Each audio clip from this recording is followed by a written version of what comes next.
good morning and welcome. Thank you so much for joining one more time. This is our third time, I think. Yes.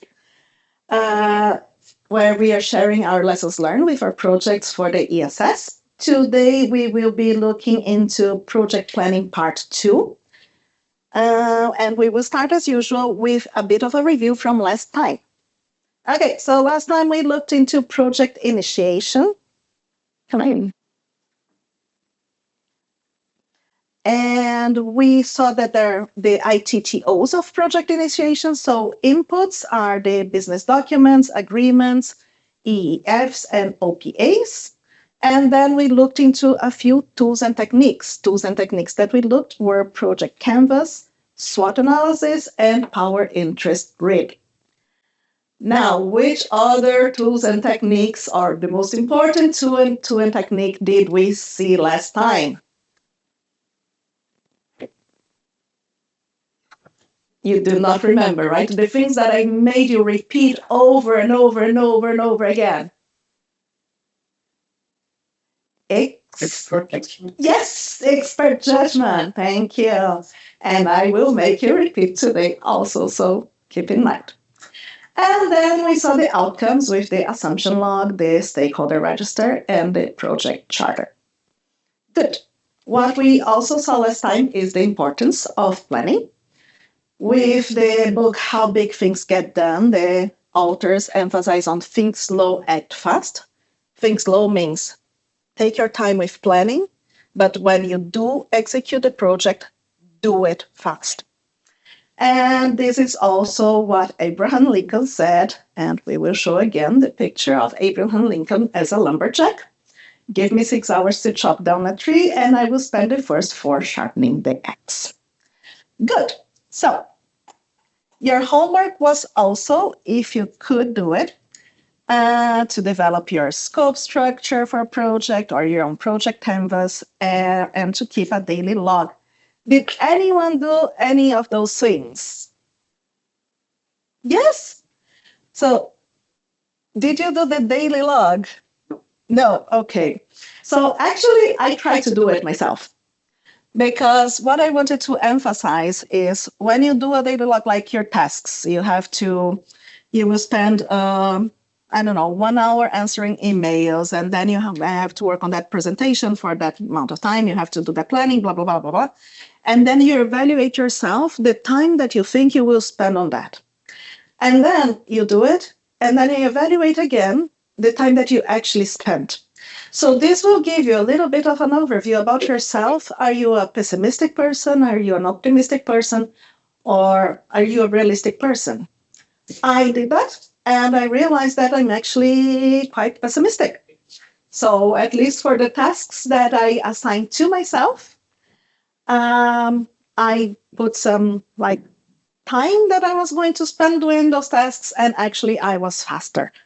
This is new. I would say I was not like that.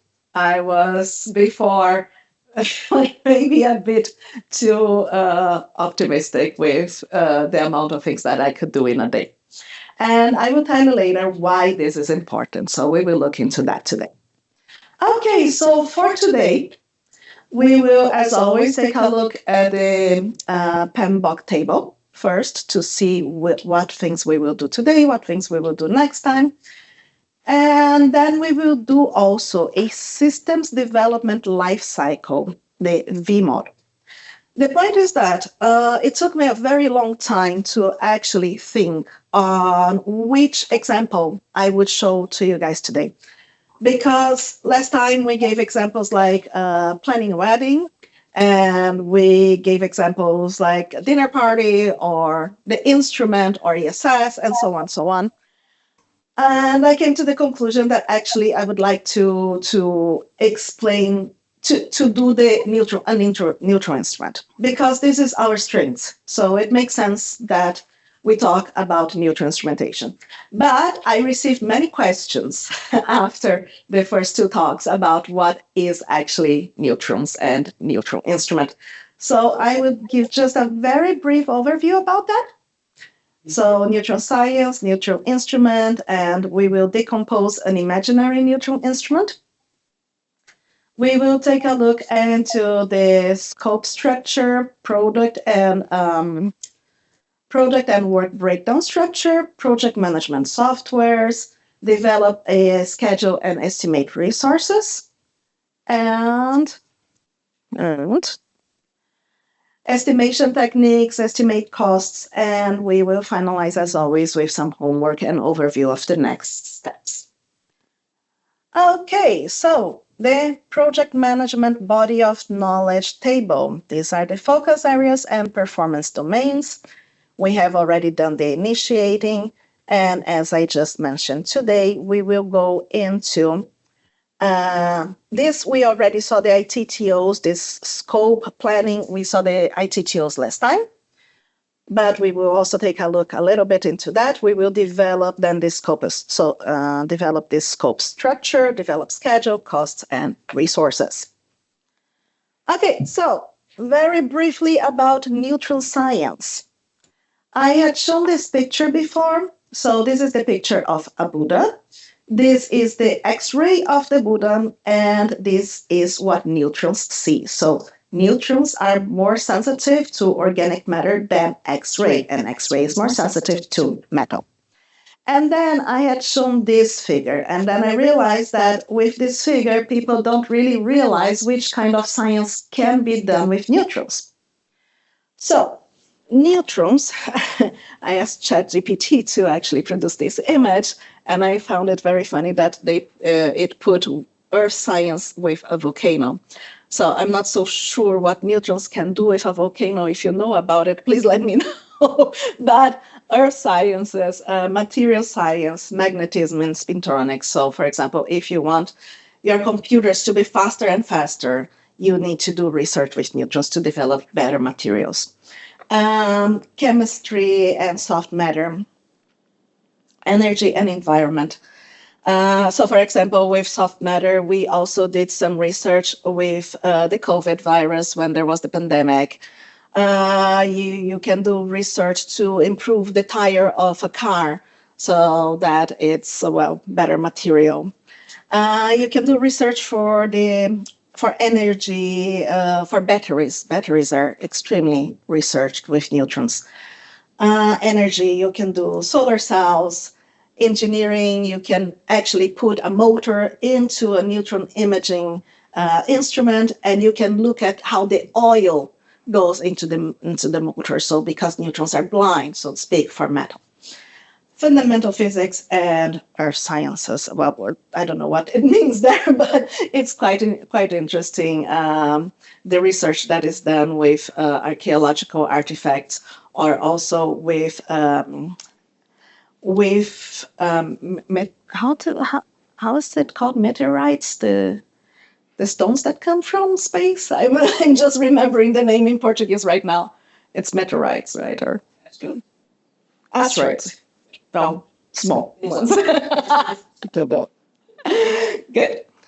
Great. So we know now what neutrons can see or can do. So how does a neutron instrument look like? I would just compare with an optical microscope. Okay, so in an optical microscope, you have the source, which is light. In our case, is neutrons, right? You have some optics. You have a sample holder, and you have a, let's say, detector. So what is the detector if you're looking into an optical microscope? Exactly, it's your eyes. And this is what I want to use to make a comparison with what I will show of the composition of the neutron instrument. And just to give you an idea of the size of the neutron instrument, so we talk a lot about T-Rex. So T-Rex is, this size, it's actually the size of, that I calculated, hopefully I'm right, 470 optical microscopes. I could not put all these small optical microscopes here because otherwise it was going to be so small, but just to give you an idea. So neutrons can be compared to a, so to speak, microscope, but it's much, much bigger and sees different things. Okay, good. So the main components of a neutron instrument are the guides, the choppers, and the detectors. There are many other components, but I will focus right now only on the main components. So the guides. This is a photo of a guide inside a housing. And so neutrons are charge neutral, right? So you cannot accelerate these particles like you could do with electrons or protons. You have to guide them. And these guides are made of mirrors. So if you would actually put your eye there, don't put your eyes there on neutrons, but if you would look into that, you would actually look like actual mirrors, but they are very, very specialized mirrors. So if someone puts their face on the other side of the guide and you take a photo from here, this is how it looks like. And then you have to have them inside a housing.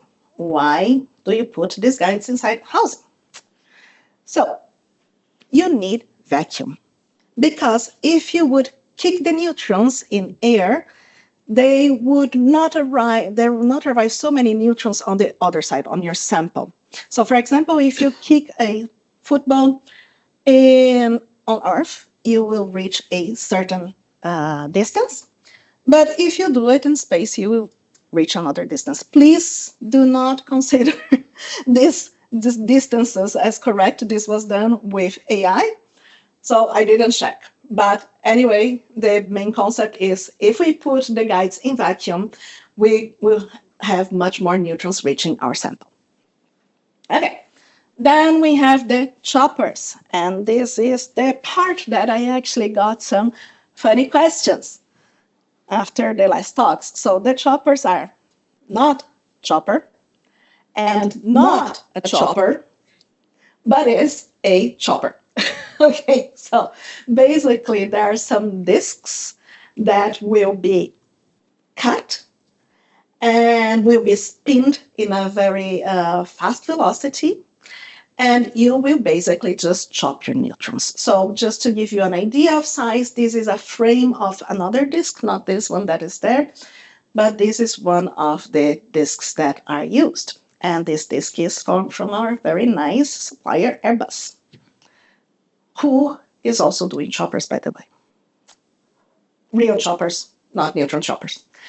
Okay, so a neutron chopper also will need a housing to also be in vacuum to also avoid friction and spin in very high velocities. And you can see here, this is the chopper for Magic, for instrument Magic at ESS. This is the one for Dream. And you will also have some complicated electronics. Good. And now our detector, our eye, right? Here's an example of the sound detector that will be the SKADI detector at ESS. And just to let you know that it's a very complex component, let me put like this, with a whole bunch of cables, a whole bunch of firmware, and you also, of course, afterwards need a software to evaluate the data that you are seeing. Okay, so now that we know some components of this instrument, I will do an imaginary instrument, so I want to decompose this instrument. And my imaginary instrument will be called Tania's highly optimized research neutron imaginary instrument. So my reason for this name is... Yeah. There's a question. Okay, go ahead. I don't get what the chopper actually does. Okay, so let me go back.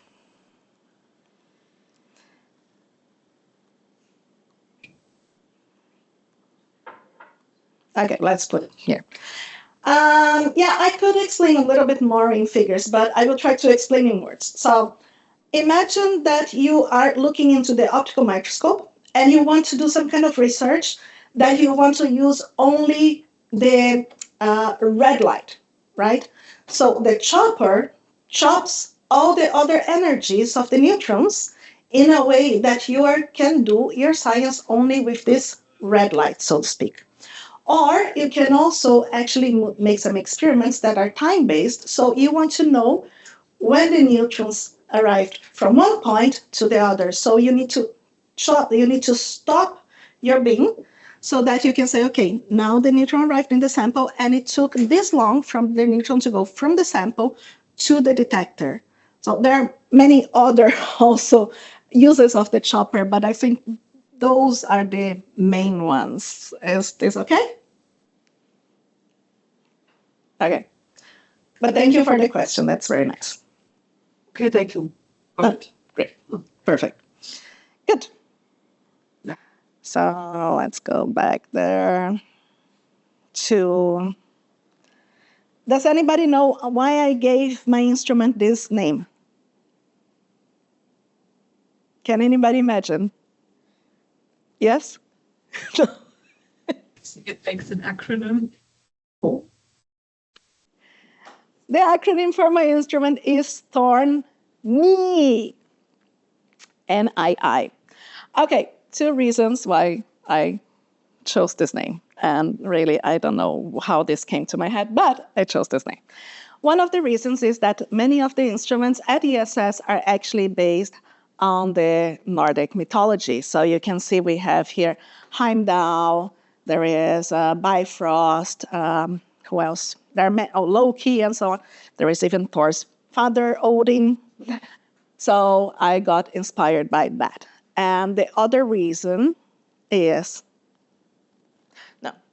the other reason is that I wanted some excuse to actually watch Thor again, and put some pictures of Thor. I unfortunately didn't finish watching, so I didn't get to Love and Thunder, which has actually the best images of Thor, but, there are some images of Thor here. And the knee, I am originally from Brazil, and we usually say everything with E in the end. So if we would say laptop, we would say actually lapitopi. So as I told you in the beginning, you will learn a lot about myself during this talk. So THOR-NII. Okay, good. So I will say that my Thor instrument has guides, has a chopper, has a detector, and just for fun, I have decided also to put a sample positioning table, or a hoop dish. This is an internal joke, sorry. So hoop dish is one, or sample positioning table is one of the components that sounds super simple, but has given us some work, one like this. Okay. Last time I showed you the scope structure saying, okay, we have the elements and we have the phases, right? And this time I want to go a little bit further. I want to go into the V model. So this is the systems development lifecycle. If you have a timeline, we will start with user requirements and the feasibility study. And then we will go into concept of operations, system requirements, high-level design, detailed design. In each of those points, I will actually also include a milestone. So concept review, functional, preliminary design, critical design review. And this is us decomposing and defining our instrument or our components. And in each of those steps, I will also provide a way that I will verify or validate that the thing that was constructed afterwards is actually what I would like to have. And then I will do the product development or manufacturing. And then I will do, again, the integration and recomposition of the component or instrument. So we will have the unit device testing, subsystem verification, system verification and deployment, and system validation. In each of those points, I will also have milestones, review milestones. And in the end, my instrument or component will be ready for operation. And then the instrument will work, will be operated and maintained. In the future, you will do changes and upgrades. And in the end of its lifetime, you will do the decommissioning of the instrument. Okay. So, too fast. The frameworks that we had talked last time, the time before, so the project management frameworks. Does this look like which kind of framework? So just to remember, we had seen waterfall, agile, scrum, and Kanban.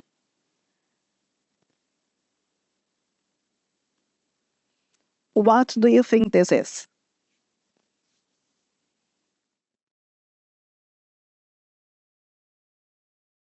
A hybrid model. Which one?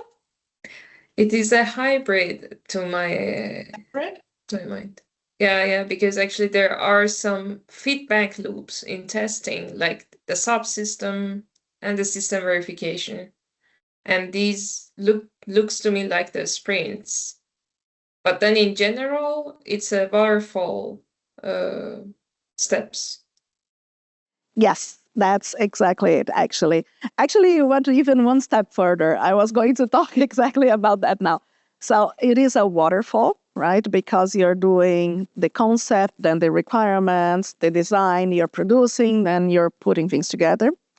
But in each one of these processes, inside the processes, you can also be agile, okay? And you actually should. So for example, for a preliminary design or high-level design, you can have also intermediate design reviews. And then this will give you a feedback and you will go back and redesign. But as soon as you move from the high-level design to the detailed design, it means that the high-level design is actually finished. So this is the waterfall. You're going down to the next part, to the next phase of the project. Okay, so if I would just write this V model as a task list, I would have something like this. So it's exactly what was written in the V, but just as a task list. And now I will add my milestones, so all the reviews also. And then I want to actually divide this into phases, because this makes life easier for me to manage the entire instrument. So my phases are concept, scope, preliminary design, critical design, procurement, manufacturing, installation, integration. And here, let me just tell you something that I adapted. So we have here code commissioning and hot commissioning. Code commissioning of a neutron instrument means that you are verifying that all the systems are actually working, but you don't have neutrons. And when you do have neutrons, you can do the hot commissioning, you can do the system validation. You can say, okay, this instrument is actually delivering what the user requested. Okay? Good. But in order to be a to-do list, I really need to put some verbs there. So I want to have tasks. I want to say, okay, during the concept development time, there will be a task of collect user requirements, perform feasibility studies, and so on, and so on, and so on. So I am always putting more into this task, so this to-do list. Now, when we looked into the product breakdown structure, so I have my guides, my chopper, my detector, and my hoop dish.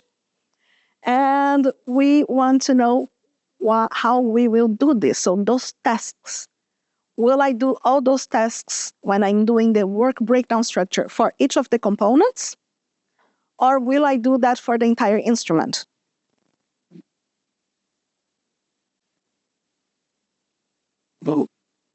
No? Not the entire instrument? Or not for... If one component is delayed, that delays the other components too. If you wait for that everything is finished. So, went like this. Would I put all these tasks for the entire instrument? You're saying no, because then you have to wait so that one component is ready so that you can then continue to the next phase of the project, right? Well, so one component can delay the other component if everyone needs to be on the same stage. They don't have to be on the same stage the entire time, right? You can acquire each part individually, and you can already have the choppers finished even if the sample table is not there. Yes, exactly. So how do my work breakdown structure would then look like? Should I put all these tasks then for each of the components?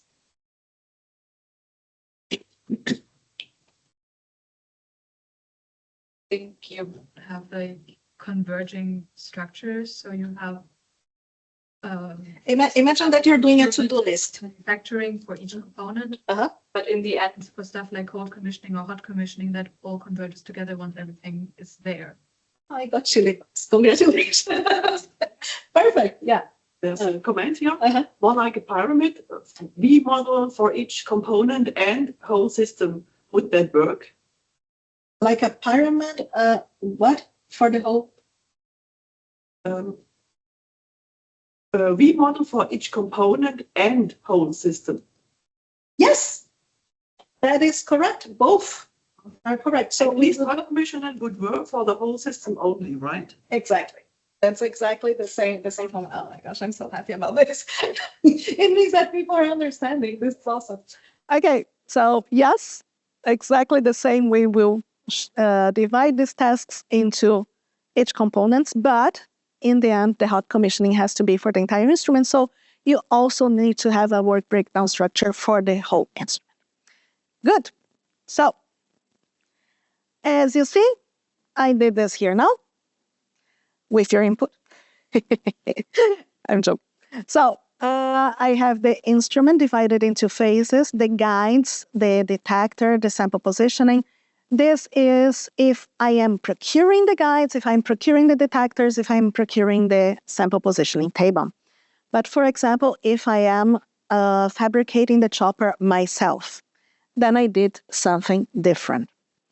The point is that I'm here running out of space in a slide. As you see, I could only put the phases here. I cannot put the tasks. So how can we actually do this in real life? We will use a project management software. Does anybody know a project management software? Does anybody ever use the project management software? Oh, yes. Yes. Okay, so I will compare right now 3 softwares.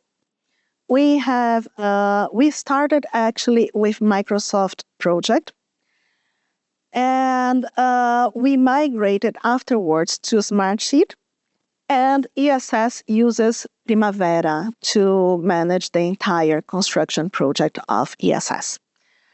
So I will not go into all the details of this table. I just would like you to have there for your information.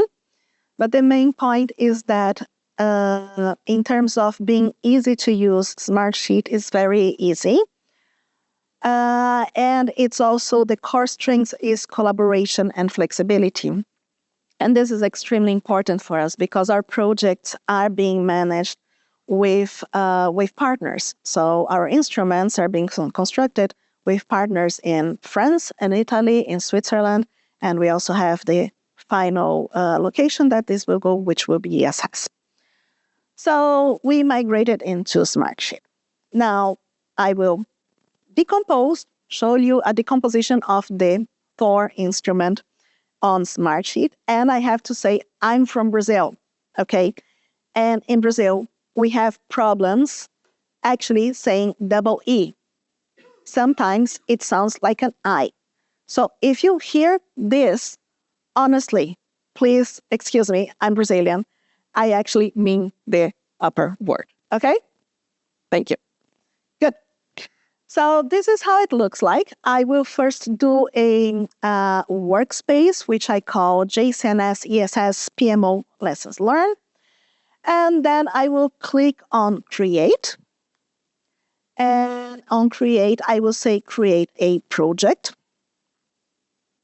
And I will name my project. Okay. Then I will have my project there. When I click on the project, this is what it shows. So task, duration, start, finish, and so on, and shows already in the Gantt view, which shows this part also here. But I don't want the Gantt view just now. I want to have actually the grid view.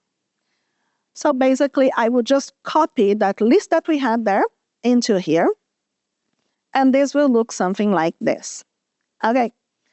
But what I can use on the software, it's this indentation. I will click on this part whenever I have children that goes into a phase or into a task. So for example, under concept development, I put these 4 tasks as children, or 3 tasks and 1 review.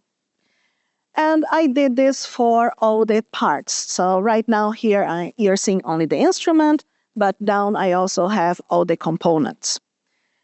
But this doesn't look so great, so I will use some conditional formatting. And I would just make sure that this is a bit more pleasant to the eye. Okay, and then as you can see, I can click on this minus and plus so that I can hide the instrument part here.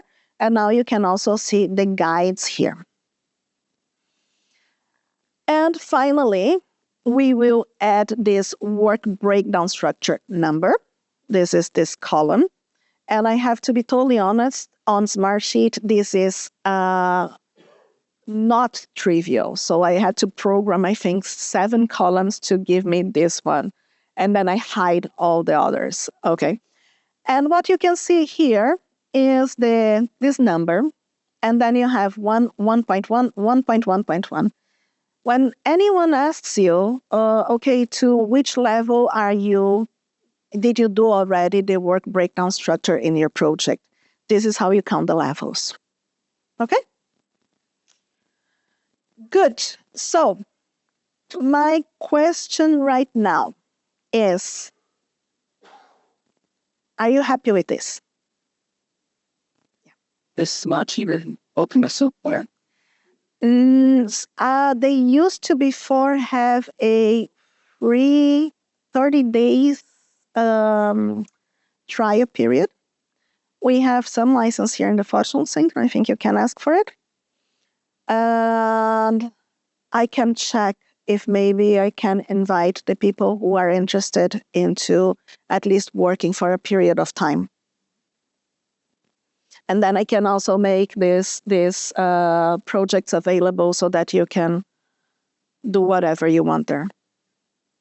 Okay. So let's go back to our table. We are into this develop scope structure. And according to the ITTOs that we saw last time, let's see what we have here. So our outputs, what we want to have is the work breakdown structure. We want to have probably a dictionary because, we use a lot of abbreviations, so it would be good to do that. This user stories is basically if you interview anyone to do this work breakdown structure, and a product backlog, so a to-do list. And I think we pretty much have all that, right? We have the scope baseline. So imagine that you did this work breakdown structure with your team, with people and so on. What do you do next? Expert judgment. Yes, expert judgment. Thank you. Perfect. Okay, so always, always, always expert judgment, okay, to make sure that you are having all the products and work that you want there. Just one question. Do you think that the level of details that we went in this work breakdown structure is enough to manage the project? No. So which level of details do you think we should go? And me go back there a little bit.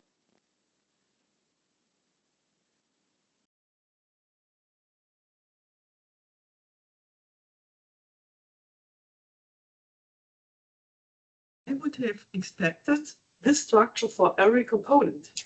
Yes, I did the structure for every component. This is done. Yes, there we go. You see, when I close instrument, then it's also on guides and all the other components. And a timeline and dependencies.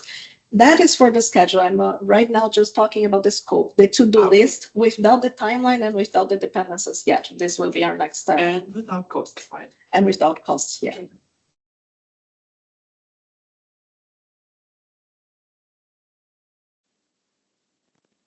So the answer to this question actually is depends. Who is your stakeholder? Who is dealing with this, right? So is it for you as a project manager? Is it for your engineer? if you will actually construct the choppers yourself, you will need to go into much more details on the construction of this chopper, right? Is it for what will you report if you're reporting this for upper management? For the board of directors, do the board of directors want to know about a subsystem readiness review? So it depends. And you need to have people who know what they are doing, right? Because if someone is trying to do this breakdown structure and they keep asking about things that they don't know, it's extremely complicated. Maybe to that point, if you develop such a work breakdown structure, who has access to it? That's a very good question. So, for example, for our instruments, a bunch of people have access to it, but since it started a bit of a mix and match, I actually allowed many people just to be viewers, so they could not make changes to it. For example, to Primavera at ESS, almost no one has actually access to the entire project planning. So we can ask to see part of it, and then they export as Excel or do a print screen or something. But it all depends on how you're managing your project. So it's extremely important that all our partners from different countries have access to this, and that's why we chose a web-based software project management tool. So a rule of thumb is the following. You need to think on how long your project will be, right? And then the level of details that you want to put. Imagine your day, and you will do a to-do list for your day. You will say, okay, I will go to work, I will have lunch, I will go to the supermarket, I will, I don't know, clean the house or whatever, then I will relax. This is like maybe 5 points on your to-do list, right? Now imagine that you say, I will wake up at 7:01. No, let's say that we are engineers. We will wake up at 5:01. So outside that engineers are here super early. And then I will get up. Then I will go to the bathroom. Then I will change clothes. Then I will have a coffee. Then I will do this. So you do not put this on your to-do list, right? And this is the point. When you're doing the work breakdown structure of a project, you need to be careful with the level of details that you will put. Okay? Good. So now that we have our expert judgment, let's go back to our table and we will do the next step, which is to develop the schedule, as Ulrike said. And I always put this together with resources, and I will tell you soon why I do that. The ITTOs to develop a schedule are too much. As I told you before, I'm just putting this for you to have this information available. But basically, the only point that I will really touch, we will do many of those things when I'm showing you how we are doing. We will do this in the project management software. But the only point that I really want to emphasize here are on the estimation techniques. The estimation techniques can be used both for schedule and costs. And the very first thing, believe it or not, in an estimation technique is expert judgment. Exactly. Yeah. And then you can have the analogous estimation, which is based on historic data. The bottom up, and this is pretty much actually what we will do. The multi-point estimating, I will show you on the next slide how to calculate that.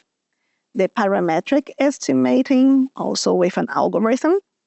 And the relative size estimation, which means that we build an instrument that is that big, and we want to do more or less the same instrument, but much smaller. So you just compare the size. About the multi-point estimating, this is quite simple calculation. There is the triangular distribution and the beta distribution, and you pretty much will have either time or cost. In our case, we will use this for cost. And you will use the optimistic time, the most likely, and the pessimistic. Or in this case, you use the optimistic and 4 times the most likely, pessimistic, and divided by 6. So it's pretty straightforward. And the ITTO for resources.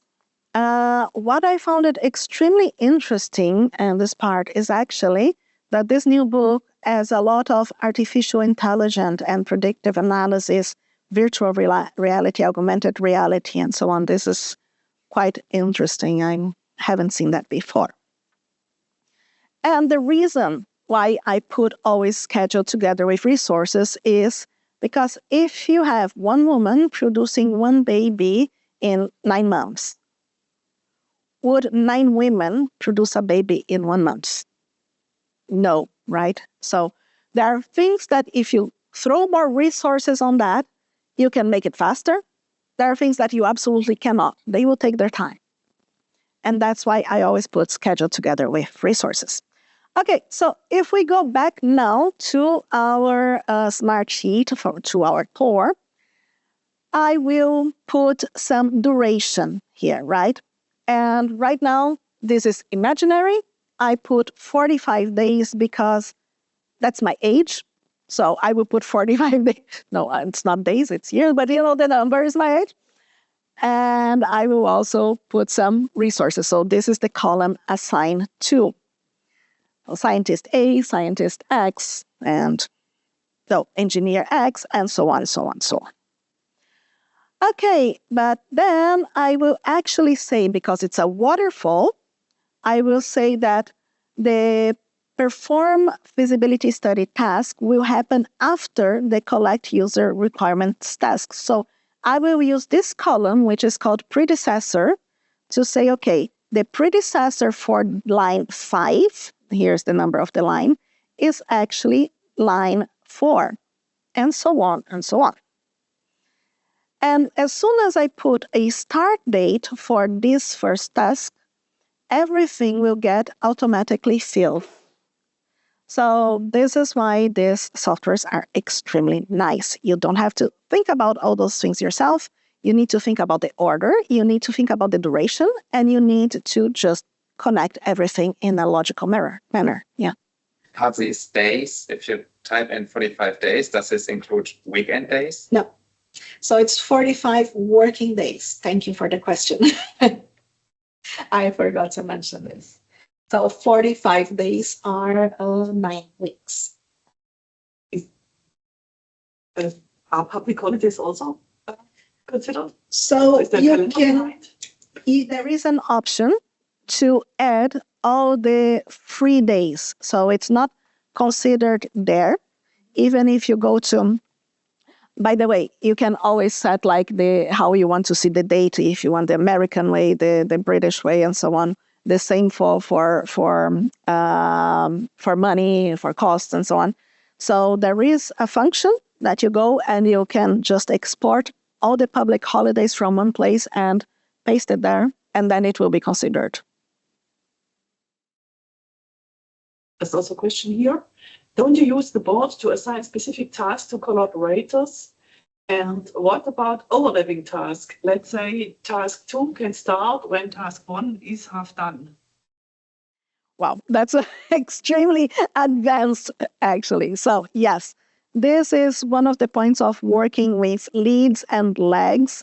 You can put this predecessor here. So for example, if you want to develop the concept of operation, starting, let's say, when the perform feasibility study is already 10 days in. So you can play around with this predecessor and say either start to finish, finish to finish, start to start, and so on, so on. I will show this in a bit. And then you can put plus 10 days, minus 10 days, and so on.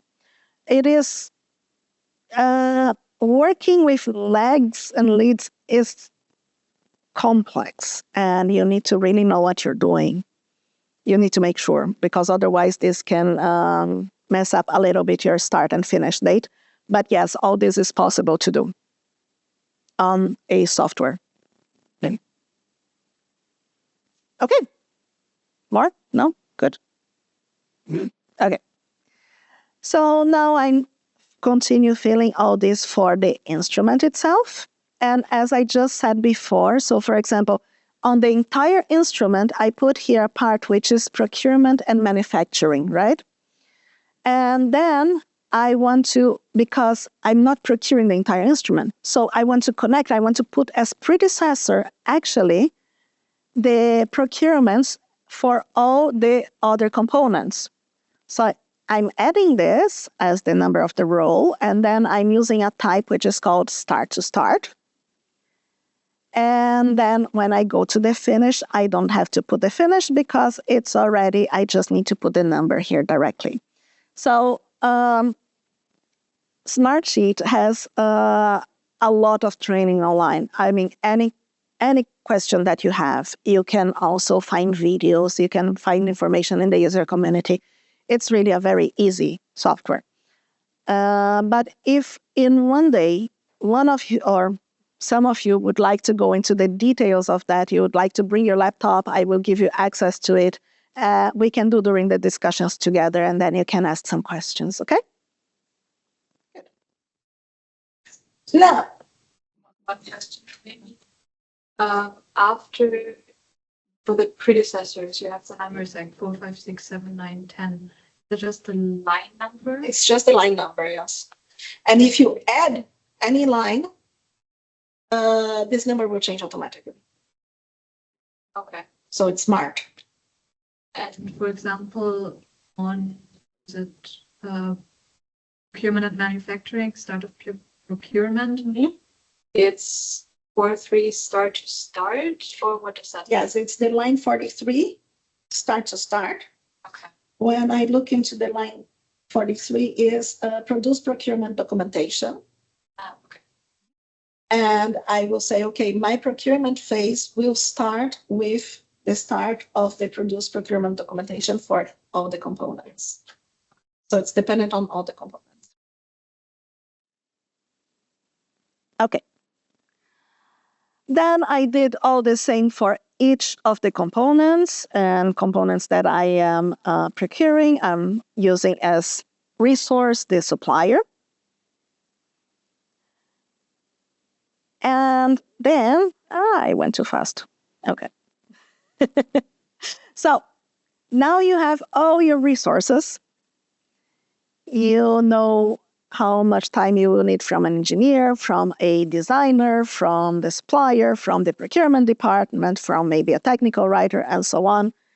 And are you seeing yourself as a resource if you're the project manager of this project? Where would you put yourself?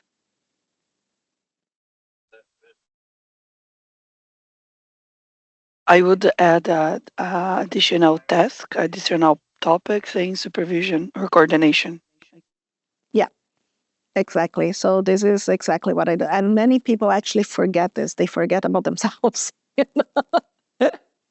So I will add a project management part, and I will say start of the project is with line 3.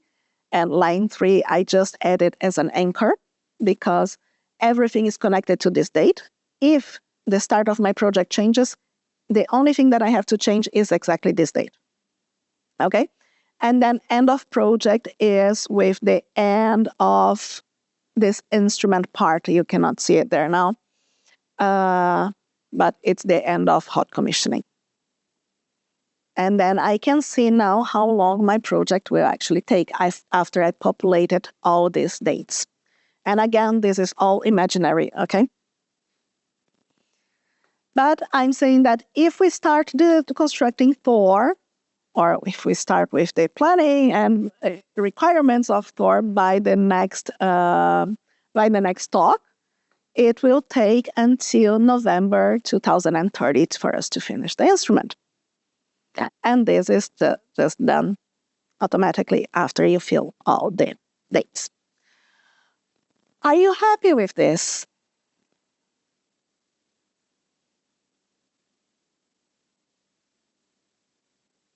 let's say that you did this together with your team, and your team told you that this would take this long. What would you do next?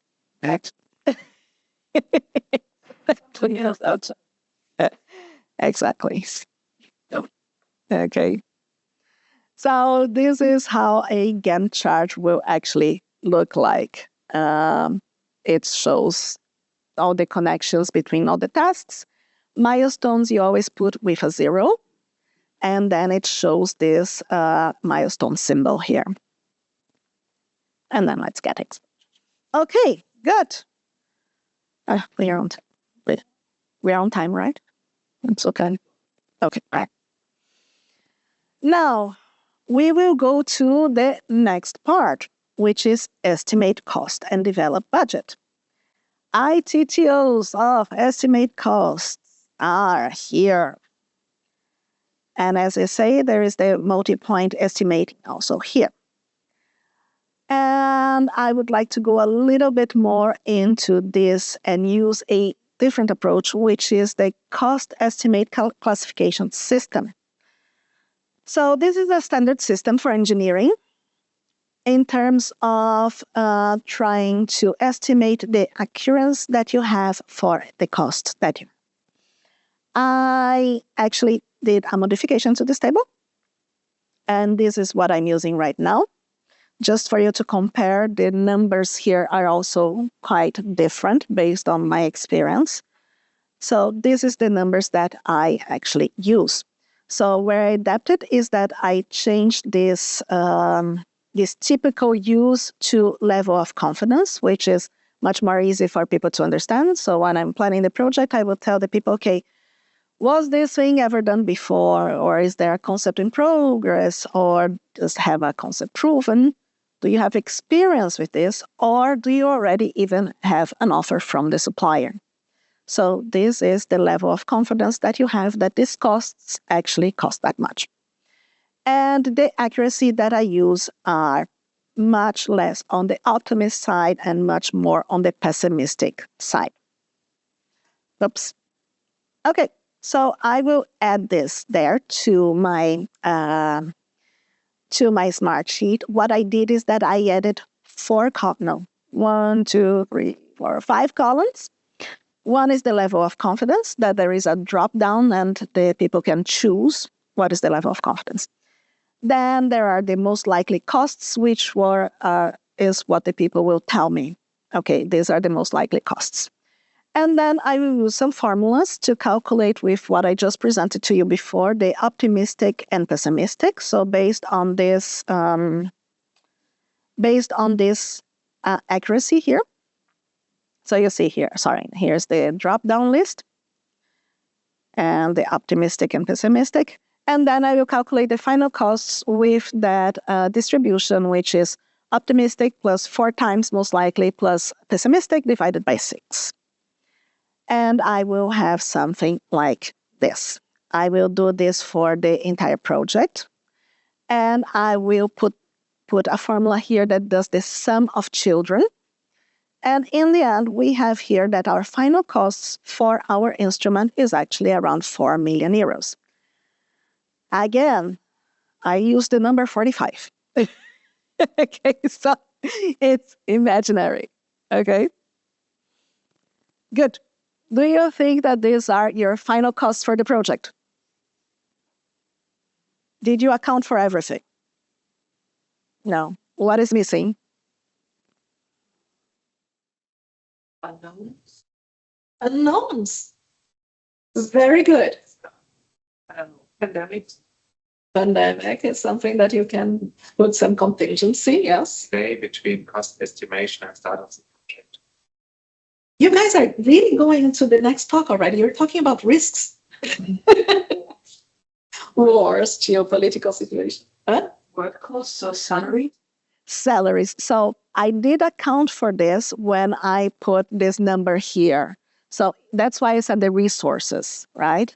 I put the designer, the engineer, and so on, and I will account, okay, for that period of time. So for example, for project management, for one person for project management, I saw, okay, my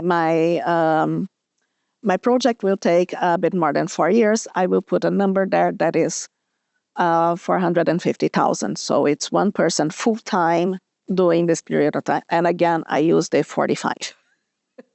I should have used 42, right? 42 is a good number from the Hitchhiker's Guide to the Galaxy, yeah. When you estimate the cost for your chopper, you assume you develop the chopper, you build the chopper, and it runs. But it can happen that you start your chopper and it will crack and everything is destroyed and you have to restart, which can happen with a Neutron instrument. And it's not so unlikely. How do you cover it? It should be covered by the contingency. So this is a complex topic because if you're working on a company, you will always have contingency, and you have contingency between 10% and 20%. So you finalize the costs and you say, okay, I need a contingency of 10% at least. You can also say, actually, I am very pessimistic and I will not ask for 4 million.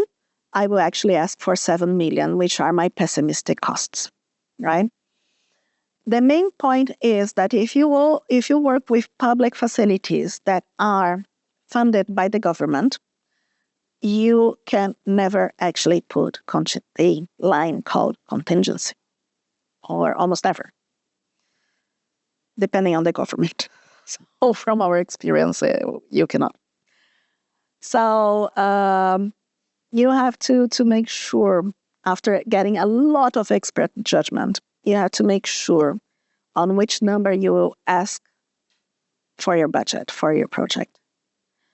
Or, on the other hand, it also happens very often that, in particular with these big projects like the ESS and so on, in order to get the people to commit, that you cannot put the pessimistic costs there.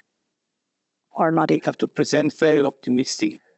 It's very optimistic to make everyone commit. So it's very different on where you are and what you're doing. But one thing you can be sure, and we talked about this before, use pi and you'll be fine. So you have to multiply by pi many times. That's a question. Yes. General question, maybe to be answered much later.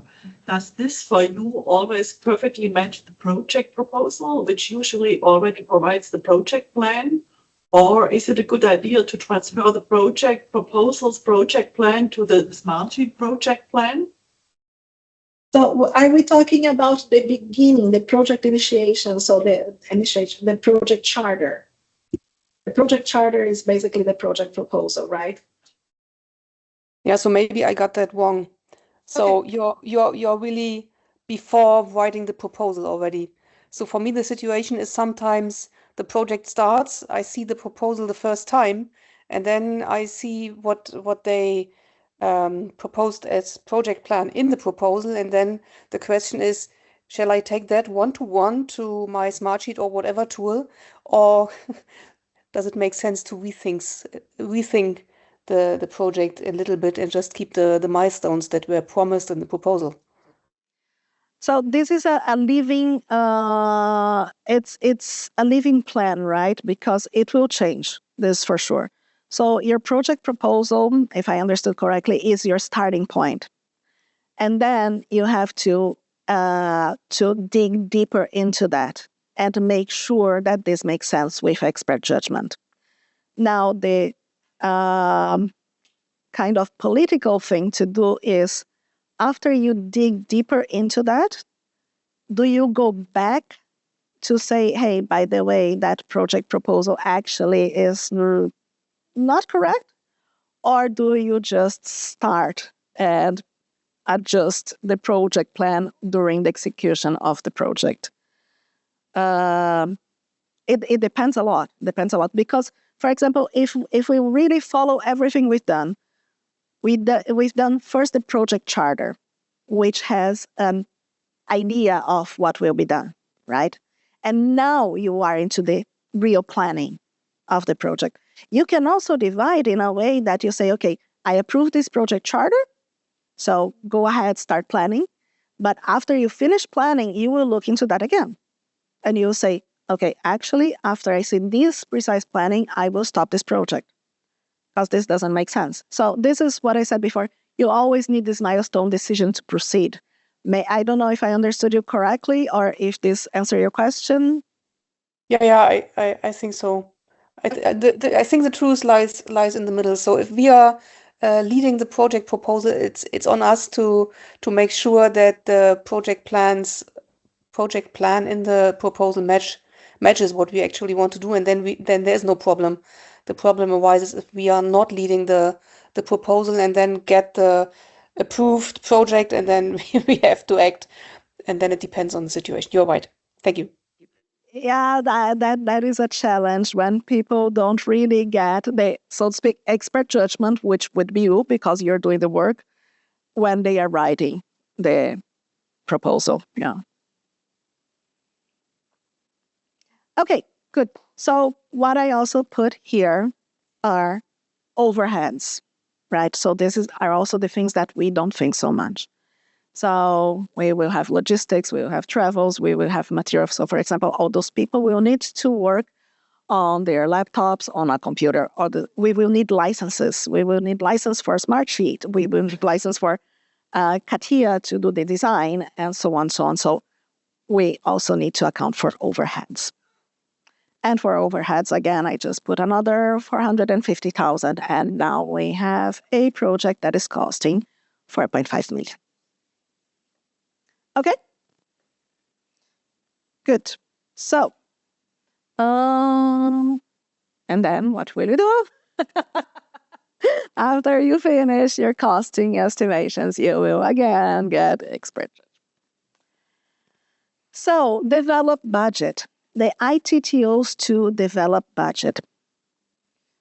And this is what we just talked before. Okay, we have how much this will actually cost.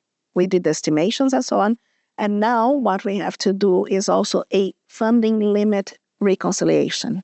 This is also what we've done with the instruments at ESS. So we did a scope setting meeting because we wanted to build instrument X plus. And in the scope setting meeting, they said, okay, actually, we have just this budget available. So you will only be able to produce X without the plus, right? Oh, you have to do a reconciliation there. Do we have now a cost baseline? We do. Do we have the funding requirements? And then, of course, we can update some other documents. Now, remembering our triple constraint. What do we have on the question marks?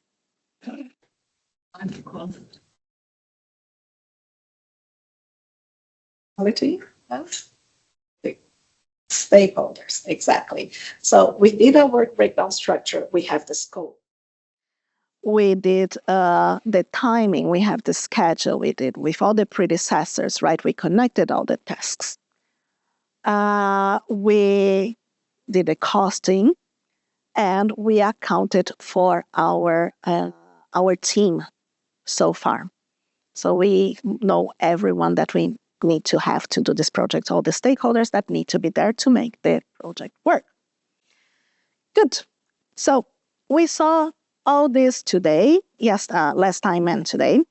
And the next time, in the next talk, we will focus on first identifying risks, perform risk analysis, and perform risk responses. And then we will do a whole bunch of planning.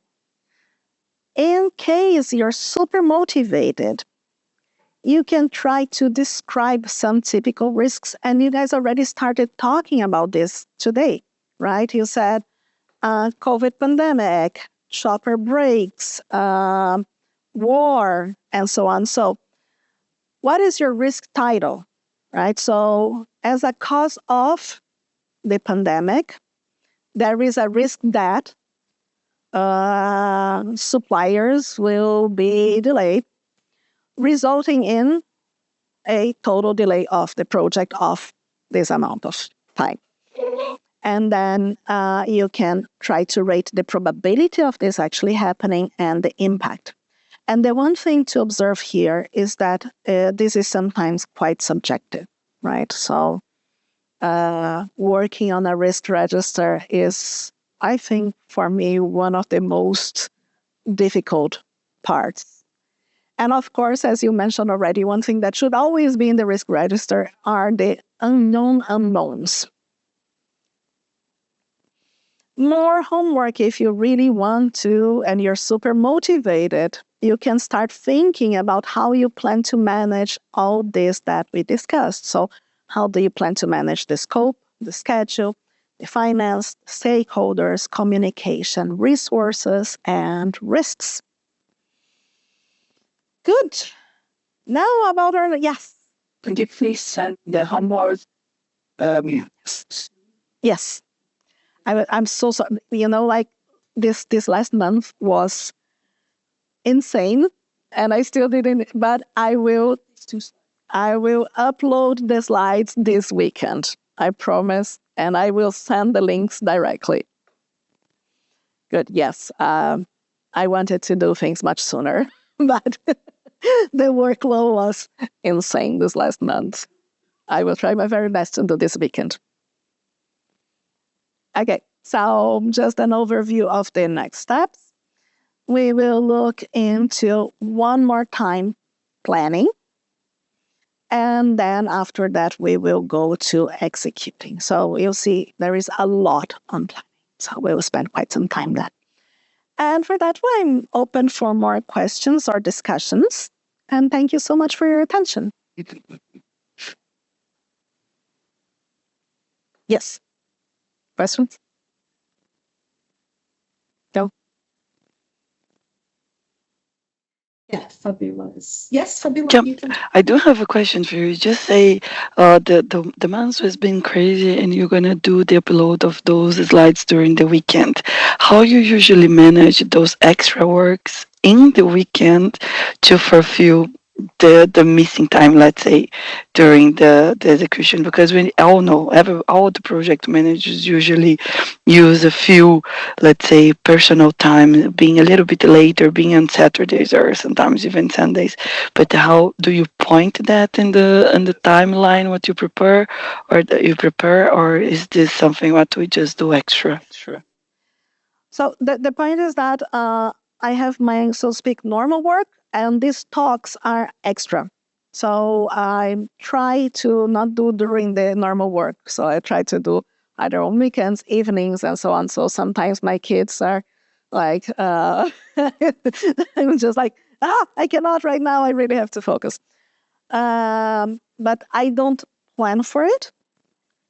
But I do try to compensate this. So, for example, if I work too much, or in particular after long trips, I feel extremely tired, right? And I then just cut down a bit the next day. So I really, if I'm not there, the work will not be done, right? So I have to also focus on myself and try to get some work-life balance. Or sometimes also if I do my work on the weekends, which did happen last weekend, I sent this document at 9:30 to my boss on a Saturday, and he replied to me at 9:30 on a Sunday.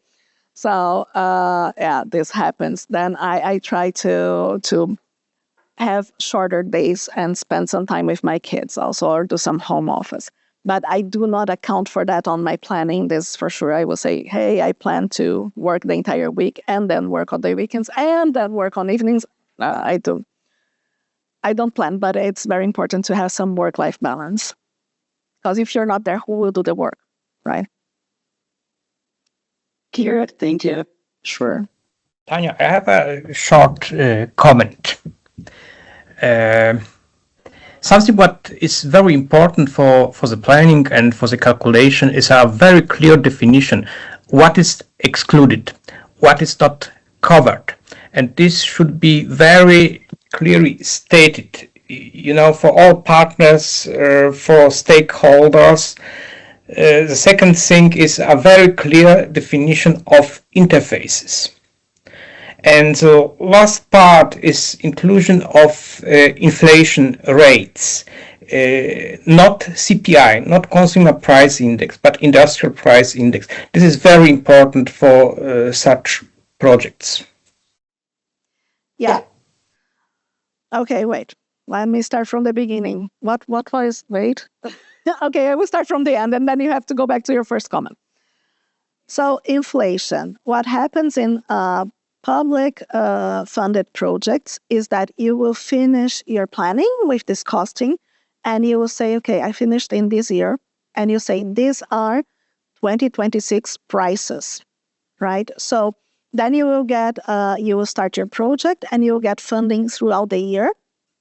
And when you get your funding next year, the funding agency needs to give you the money indexed with the inflation of that year.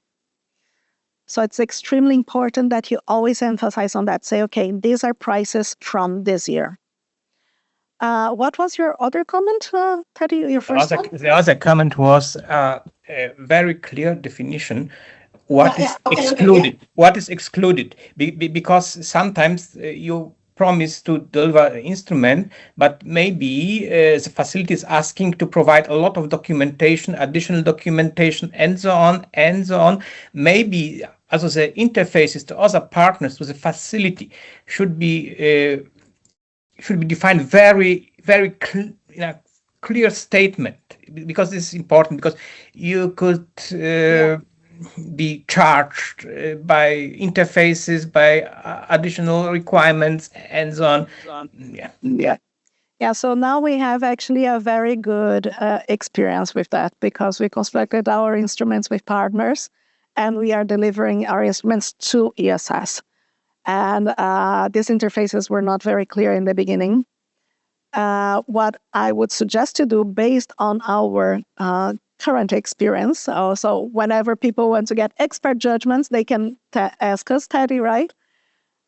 Is to put this on the assumption log right in the beginning.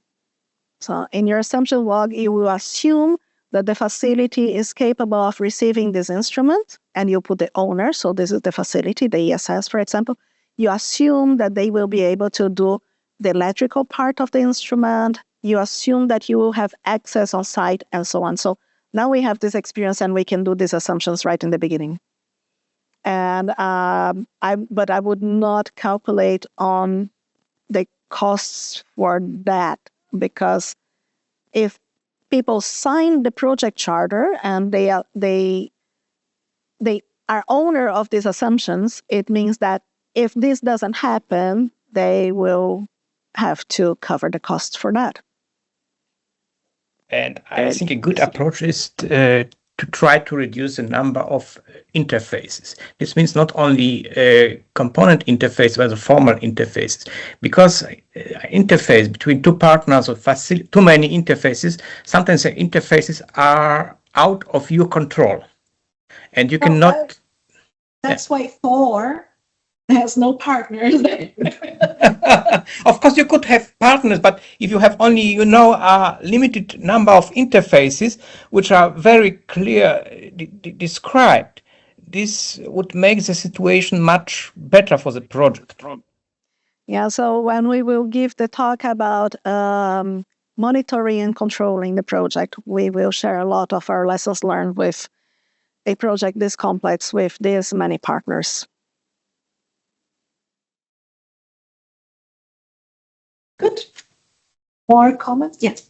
How would you react to change requests during the project? Would you reject them because of the budget, or would you say, okay, make a block at the end, and then we can make a change request and work on that? That's an excellent question. So exactly, you're already doing your homework, which was how do you plan to manage scope, right? And usually the change request is to a scope, which will then result on a change to either schedule or budget and so on. So you should have, before you start the project itself, you should have as many templates as possible, and you should have all these processes established. That's why the input for many of these parts are the environmental factors, the processes that are in the company and so on. So this is the very first input for project initiation, right? So how things are actually managed, where you are doing things. Do you already have those things in place? You should have a template that people should fill out with the change request. And you should have a board evaluating if this change should be made or not. But what is most important is whenever people want to make changes, that someone says, no, this is not the scope, let's do a proper procedure of analyzing this change request and then making a decision together. So it depends on the size of project that you will have. So in the next talk, I will also show an organigram showing where is the project manager, who are the, so to speak, steering board, who is sitting on the steering board, and so on. And this change request should pass a certain stakeholders that you decide who they are. And they will make the decision. I mean, no, you should never say, okay, this is set in stone. But you should make sure that your changes are documented and approved before you change it. A change request is a case-by-case decision. You will have to investigate the impact on the costs, schedule, and maybe other resources. And the benefit, because sometimes you could pay more, but the benefit is huge, and maybe this is the right decision to follow the change request, to approve the change request.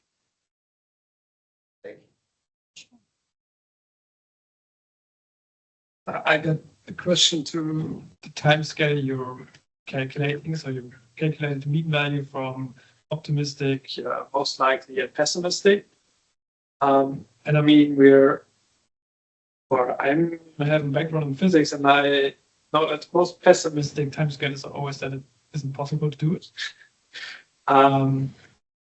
So how can you calculate pessimistic, or how do you come up with a pessimistic value? Because you can do it like in the numbers, just multiply by 2 for the costs you showed. At least in my view, mistake can be a really large number. Yes. Yeah, but this is based on your experience. Sometimes you are dealing with standard components, and then it is easy to estimate the time.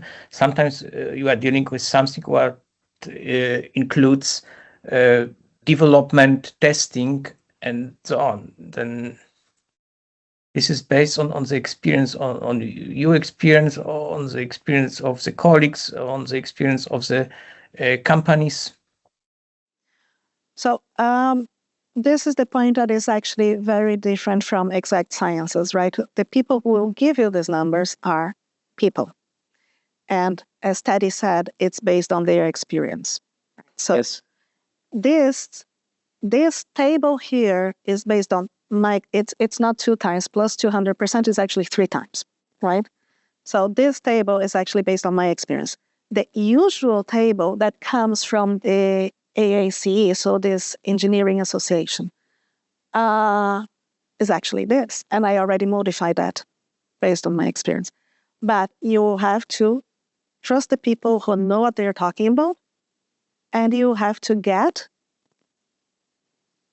expert judgment. Exactly. You will see how subjective things are as soon as we start working on the risk register. All the scope, the time, the costs, they are all subjective based on your experience. Mm. And that's why you should always get external.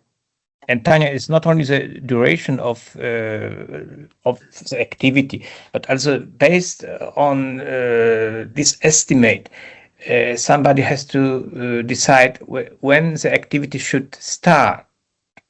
Because if there is a risk because you have a lot of development and testing, it is useful to start such activities as soon as possible. And not, to start such activities, I would say, at the end of the project, because then you will be not able to deliver on time. So as soon as you finish this, right, you will go here and you will see, okay, if I start this project on this date and I'm finishing on this date, but actually, no, I want to finish at least 1 year before.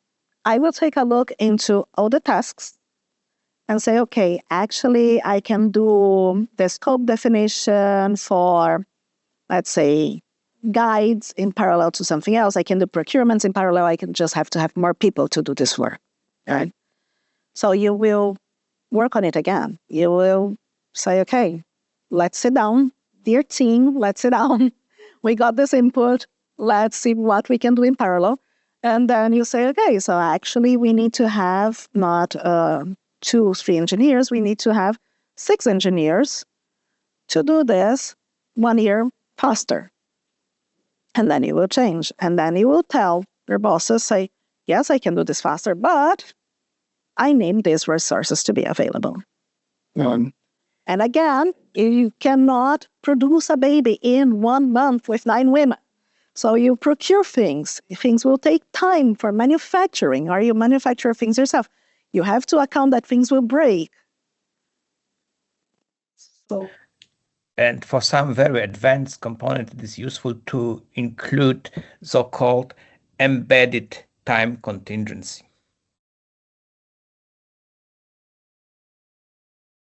also, I think it's a good practice. Also, the more you know the people that you're working with, the better you know if they are optimistic, pessimistic, or realistic. So there are people who tell me a timeline. I actually put exactly that timeline because I know this person and I know what is being done. But there are people who tell me a timeline and I immediately put in the planning 3 times that. I'm always pessimistic. So Teddy, I always put less. Whenever that is too pessimistic. So whenever he gives me a timeline, I actually decrease that on the planning. But always I included that. Yeah, it's included. Is there anything in particular that anyone wants to talk during the discussion this time? Because if not, then I would say today we finish a bit earlier. And I will have some more people coming over the next times because I will have hopefully a bit more time to prepare and invite people to also talk during the discussions. But this time, then we can go for a coffee break and finish here. So thank you so much, everyone, for joining online, for joining here. And I'll see you all on the end of May, I think. Good. Thank you.